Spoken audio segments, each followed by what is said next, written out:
আচ্ছা, আমরা এখন আছি হচ্ছে হাওড়া জেলার একদম শেষ প্রান্তে রূপনারায়ণ নদীর তীরে, তো বাক্সি ফেরিঘাটে। তো এখন হচ্ছে শিকার উৎসব চলছে।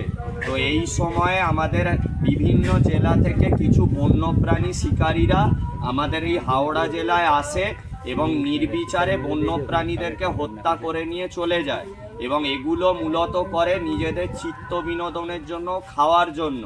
কিন্তু মহামান্য হাইকোর্ট নির্দেশ দিয়েছেন যে কোনো প্রকার শিকার আর করা যাবে না এবং এই শিকার উৎসব বেআইনি।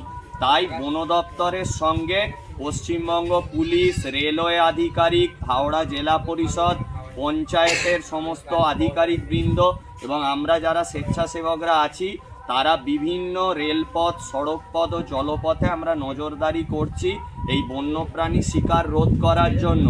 তো ভারতীয় বন্যপ্রাণ আইনে কিন্তু যে কোনো প্রজাতির বন্যপ্রাণী শিকার কিন্তু বেআইনি। তো যদি কেউ বন্যপ্রাণী শিকার করে তার কিন্তু কয়েক বছরের জেল এবং জরিমানা হতে পারে।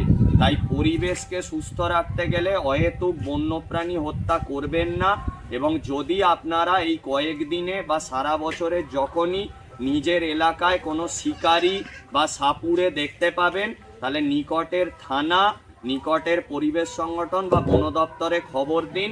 অহেতুক শিকার কেউ করবেন না, শিকার আমরা সবাই মিলে প্রতিহত করব, এই আমাদের প্রতিজ্ঞা। পরিবেশকে ভালো রাখুন, বন্যপ্রাণীদেরকে বাঁচান এবং আগামী প্রজন্মকে একটা সুস্থ পৃথিবী উপহার দিন।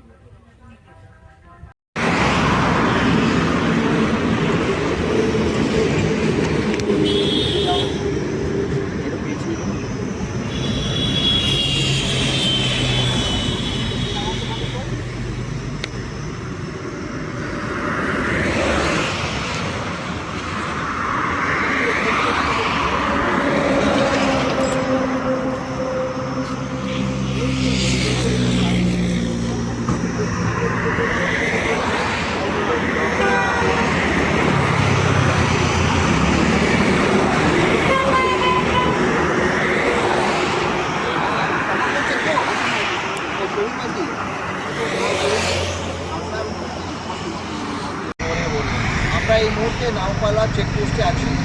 বানানি কালী পুজো উৎসবে যে ট্রাইবাল হান্টিং করতে আসে এখানে, সেটাকে আমরা কমব্যাট বা রিয়েলিস্টিক হান্টিংকে বন্ধ করার জন্য এই উদ্দেশ্য নিয়ে আমরা সমস্ত গাড়িগুলো চেক করছি, যা যা গাড়ি এখানে পাস করছি। আর এটাই বলা সকলকেই যেন এই উৎসবকে বেশি করে যেন কেউ হান্টিং না করে, এটা সকলকে অনুরোধ করছি।